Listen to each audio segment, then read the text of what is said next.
Hello students, English with Arijit sir YouTube চ্যানেলে তোমাদেরকে স্বাগত। আশা করছি তোমরা খুব ভালো আছো। তো আজকের এই ভিডিওতে আমরা আলোচনা করব অ্যান অ্যাস্ট্রোলজার্স ডে গল্প থেকে বেশ কিছু গ্রামার নিয়ে আলোচনা করব। তো তোমরা ভিডিওটা শেষ পর্যন্ত দেখতে থাকো, আশা করছি ভিডিওটা তোমাদের খুব হেল্পফুল হবে। তো চলো ভিডিওটা শুরু করা যাক। তো প্রথমে বলেছে punctually at midday he opened his bag. তো বলেছে identify the type of phrase at midday. At mid ডেটা কী জাতীয় ফ্রেজ? ফ্রেজ অ্যাডজেক্টিভ ফ্রেজ হয়, অ্যাডভার্ব ফ্রেজ হয়, নাউন ফ্রেজ হয়, প্রিপোজিশনাল ফ্রেজ হয়। তো দেখো টাইম বোঝালে হয় অ্যাডভার্ব ফ্রেজ। অ্যাট মিড ডেটা যেহেতু একটা টাইম বোঝাচ্ছে, সময় বোঝাচ্ছে, সেই জন্য এটা হবে অ্যাডভার্ব ফ্রেজ। তারপরে দুইয়েরটাই বলেছে দেখো he opened his bag, what is the passive voice form of the sentence. এর প্যাসিভ ভয়েস করলে কি হবে? His bag was opened by him. দেখো এখানে রয়েছে his bag was opened by him, অর্থাৎ অপশন ডিটা হবে রাইট অপশন। তারপরে তিনেরটা দেখো he opened his bag and spread out his professional equipment. Identify the type of tense form of the verb spread. এখানে স্প্রেডটা কি জাতীয়, কোন টেন্সে রয়েছে? দেখো সিম্পল পাস্ট টেন্সে রয়েছে, তাই না? যেমন ওপেনটা সিম্পল পাস্ট টেন্সে রয়েছে, সেরকম স্প্রেডটাও রয়েছে সিম্পল পাস্ট টেন্সে। তাহলে দেখো বিএডটাতে অপশনে রয়েছে পাস্ট টেন্স ফর্ম। তারপরে চারেরটায় কি বলেছে? He spread out his professional equipment, find out the appropriate passive voice form of the above sentence. তাহলে কি হবে না, his professional equipment was spread out by him. এই দেখো এখানে রয়েছে his professional equipment was spread out, আউটটা লিখে নিয়ে আমি লিখে দিয়েছি বাই হিম, অর্থাৎ সি এরটা হবে রাইট অপশন। তারপরে দেখো পাঁচেরটায় he opened his bag and professional equipment which consisted of a dozen cowrie shells and a square piece of cloth। দুটো সেন্টেন্স দিয়েছে, মানে দুটো ভাগ করে দিয়েছে একটা সেন্টেন্সকে। এবারে বলেছে এক একটা প্রিন্সিপাল ক্লজ এবং দুইয়েরটা সাবঅর্ডিনেট ক্লজ, নাকি এক একটা সাবঅর্ডিনেট অ্যাডজেক্টিভ ক্লজ, দুইয়েরটা প্রিন্সিপাল ক্লজ। দেখো আমি এতগুলো পড়ছি না, এখানে এরটা হয়ে যাবে কারেক্ট অপশন, অর্থাৎ এই প্রথমটা রয়েছে প্রিন্সিপাল ক্লজে এবং দ্বিতীয়টা রয়েছে সাবঅর্ডিনেট ক্লজে। ঠিক আছে, তোমরা চাইলে অপশানগুলো পড়ে দেখতেও পারো। তারপরে ছয়েরটাই বলেছে দেখো his forehead was resplendent dash sacred ash and vermilion. এখানে একটা প্রিপোজিশন বসাতে বলেছে। দেখো এখানে প্রিপোজিশনটা বইতে দেখবে উইথ রয়েছে, with sacred ash and vermilion. তারপরে দেখো সাতেরটাই বলেছে his eye sparkle with a sharp abnormal gleam, find out the appropriate option using sparkled as a noun. এই যে স্পার্কেল যে ওয়ার্ডটা রয়েছে এটাকে নাউন ফর্ম হিসেবে ইউজ করে বাক্যটাকে লিখলে কি হবে, যে his eyes sparkle with a sharp abnormal Glim, his eyes had the sparkle, noun form বলেছে। দেখো এখানে নাউন ফর্মটা হচ্ছে কিন্তু had the sparkle of A sharp abnormal Glim, তাহলে এইটা হয়ে যাবে রাইট অপশন বিএডটা। তারপরে দেখো আটেরটাই বলেছে his simple clients took it to be a prophetic light and felt comforted.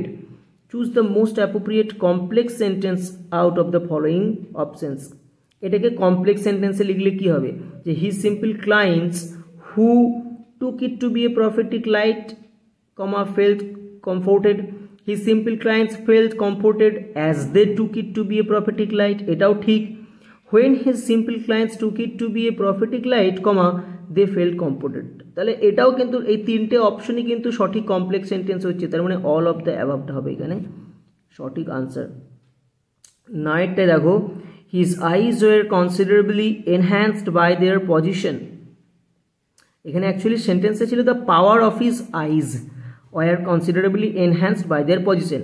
তো যাই হোক, choose the type of voice form of the above sentence. এটা কোন ভয়েসে রয়েছে, অ্যাক্টিভ নাকি প্যাসিভ?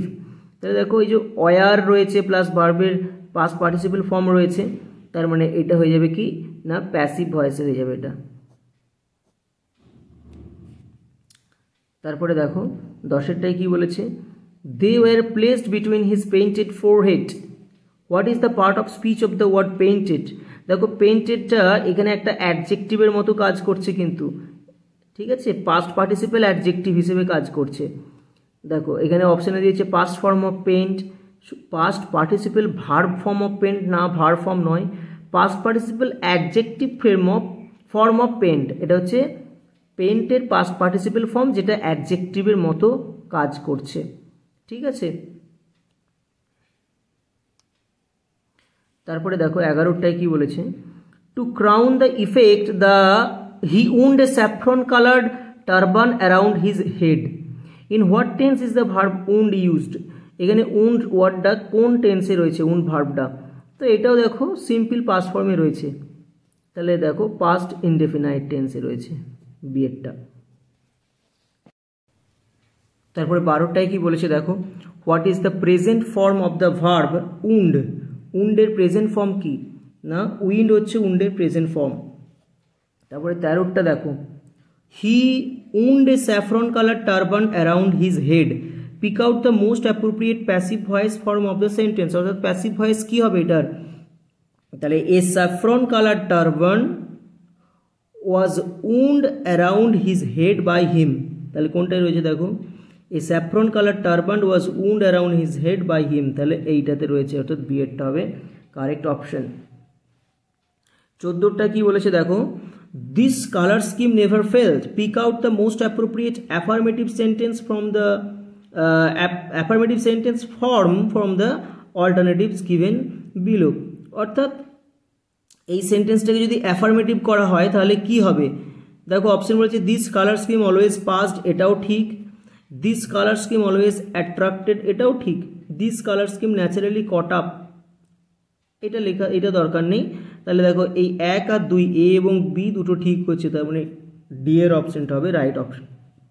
15টাই কি বলেছে দেখো, this colour scheme never failed, pick out the most appropriate noun form of the underlined word in the sentence. এই ফেলটাকে যদি নাউন ফর্ম হিসেবে ইউজ করা হয় তাহলে কি হবে? অপশন দেখো, this colour scheme never failure, এটা হচ্ছে না। This colour scheme never made failure, এখানে ফেলিওর স্পেলিংটা ভুল আছে। This colour scheme never made failure, এইখানে ফেলিওর স্পেলিংটাও ঠিক আছে এবং এইটা হবে রাইট অপশন। 16টা দেখো, this colour scheme never fail, choose the appropriate phrasal verb of the underline word. এই ফেলের ফ্রেজাল ভার্ব কি না, ফল থ্রু, এখানে পাস্ট টেন্সে হয়ে যাবে ফেল থ্রু, এটা হয়ে যাবে এর ফ্রেজাল ভার্ব। তোমরা মাধ্যমিকে ফ্রেজাল ভার্ব করেছিলে।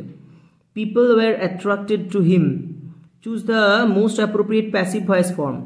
পিপল ওয়ার মোস্ট অ্যাট্রাক্টেড বা অ্যাট্রাক্টেড টু হিম, তাহলে এটা হয়ে যাবে কি, হি অ্যাট্রাক্টেড পিপল, এই দেখো সি এরটা, হি অ্যাট্রাক্টেড পিপলটা হয়ে যাবে এর প্যাসিভ ভয়েস ফর্ম।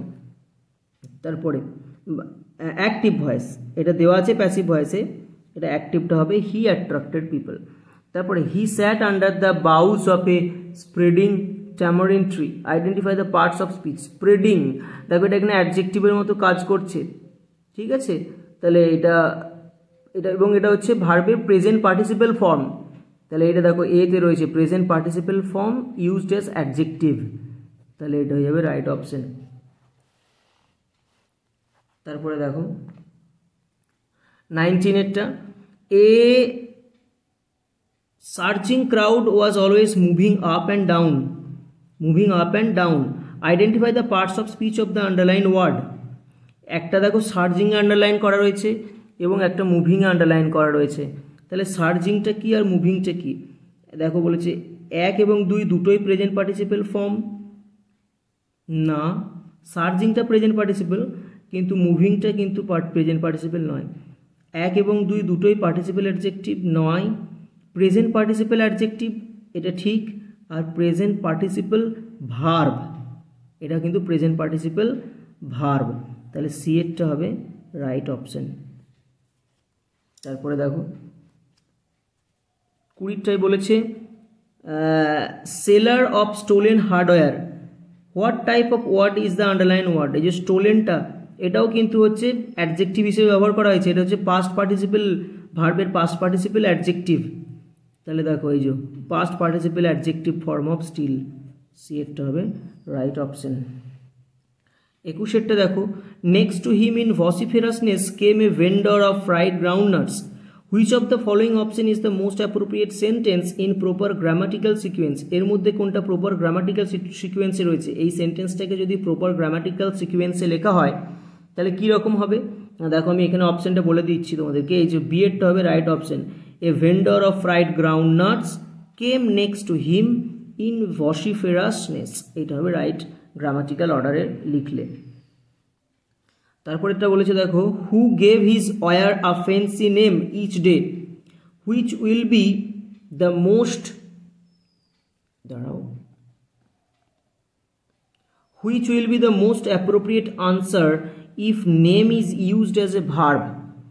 নেমকে যদি, এই যে ফ্যান্সি নেম, এই নেমকে যদি ভার্ব হিসেবে ব্যবহার করা হয় তাহলে সেন্টেন্সটা কীরকম লিখতে হবে না, দেখো এখানে অপশন হয়ে যাবে হু নেমড হিজ ওয়ার ফ্যান্সিফুলি। তাহলে এই যে নেমটা এখানে ভার্ব হিসেবে ব্যবহার করা হয়েছে এবং তার সাথে সাথে ফ্যান্সিটা হয়ে গেছে অ্যাডভার্ব ফ্যান্সিফুলি, তাহলে বিএডটা হবে রাইট অপশন। তোমরা চাইলে 23 কি বলেছে দেখো, the astrologer transacted his business by the light of a flare. Choose the correct option where the underline word is used in noun form. এখানে এই ট্রানজাক্টেডটা কোথায় নাউন ফর্ম হিসেবে ব্যবহার করা হয়েছে, ট্রানজাক্টেডের নাউন ফর্ম হচ্ছে কি ট্রানজাকশন। তাহলে দেখো the astrologer's business transaction by the light flair, এটা ভুল। The astrologer made the transaction of his business by the light flair, এটা ঠিক হবে।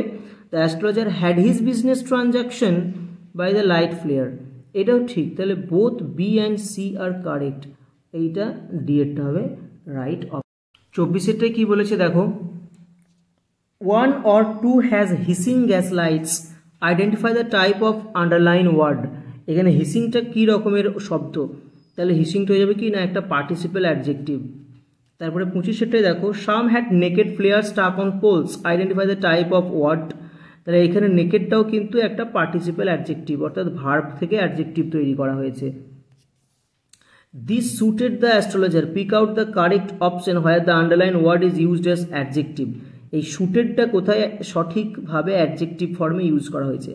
অপশন দেখো, this was suitable to the astrologer, this is suitable to the astrologer, this being suitable for the astrologer, this was suitable for the astrologer. দেখো D এরটা হবে correct option. একেরটাও অনেকটা ছিল কিন্তু এখানে টু প্রিপোজিশন ছিল, এখানে ফর আছে। 27 দেখো, he had not in the list intended to be an astrologer. এখানে বলছে pick out the best option using the underline word as noun, ইন্টেন্ডেডের নাউন ফর্ম হিসেবে ব্যবহার করা। তাহলে ইন্টেনশন, দেখো অপশন বলেছে he had not the list intensive, এটাও নয়। He had not the list intending, এটাও নয়। He had not the list intention to be an astrologer, তাহলে এটা হবে রাইট অপশন। তারপরে 28, he had not the list intended to be an astrologer when he began his life, pick out the most appropriate simple sentence. দেখো বলেছে he had not the list intention to be an astrologer in the beginning of his life, he had not the list intention to be an astrologer at the beginning of his life. এবার বলেছে both A and B correct, only B correct. এখানে দেখো শুধুমাত্র এটা হবে, এটা হবে correct. He had not the list intention to be an astrologer in the beginning of his life. 29, yet he said things which pleased everyone, pick out the best option with pleased as adjective। pleased K adjective হিসেবে ব্যবহার করা হয়েছে কোথায়, দেখো yet he said things which was a pleasure to everyone হবে না, yet he said things which were pleasing, এই যে প্লিজিংটা হচ্ছে অ্যাডজেক্টিভ, এইটা হবে রাইট অপশন। 30 কি বলেছে দেখো, the wages he carried home at the end of the day, choose the most appropriate passive voice form. তাহলে বলেছে the wages are carried home at the end of the day by him, the wages were, এখানে wages কিন্তু প্লুরালে আছে, তাহলে war হবে, were plus past টেন্সে রয়েছে, যে ক্যারিড ভার্বটা পাস্ট টেন্সে রয়েছে, তাহলে এইটা হবে were carried home at the end of the day by him, এটা হয়ে যাবে রাইট অপশন। তারপরে 31, the wages he carried home at the end of the day, identify the type of underline phrase at the end of the day, দেখো time বোঝাচ্ছে, তার মানে adverb phrase. তারপরে 32, he had left his village without any previous thought or plan, pick out the negative form. তাহলে he had not left the village without any previous thought or plan, he had left the village not without any previous thought or plan, he had left the village but he had no previous thought or plan, এটা হবে right option. সে গ্রাম ত্যাগ করেছিল but he had no previous thought or plan, কিন্তু তার কোনো previous thought or plan ছিল না। তারপরে 33, he had to leave home without telling anyone, find out the most appropriate compound sentence form. তাহলে he had to leave home but he did not tell anyone, এটাই হয়ে যাবে right option, কিন্তু আর পড়ছি না। সে বাড়ি ত্যাগ করেছিল কিন্তু কাউকে বলেনি। 34, he had a working analysis of mankind's trouble, pick out the best option using the word as verb. এই আন্ডারলাইন ওয়ার্ডটা অ্যানালিসিসটাকে ভার্ব হিসেবে ব্যবহার করলে, he had analysed the working of a mankind's trouble, এটা হবে না, হ্যাডটার জন্য হবে না। আর এটাতে দেখো বলেছে he analyse the working of a mankind's trouble, এটা হয়ে যাবে রাইট অপশনে। ঠিক আছে, তাহলে এই 30টাই আলোচনা করলাম আজকে। পরের ভিডিওতে আরও আলোচনা করব, তোমরা ভিডিওটা মন দিয়ে দেখে নিও। তোমাদের বুঝতে কোনো জায়গায় অসুবিধা হলে কোনো কামারে আমাকে জানিও। আর নেক্সট ভিডিও নিয়ে আসা পর্যন্ত টাটা।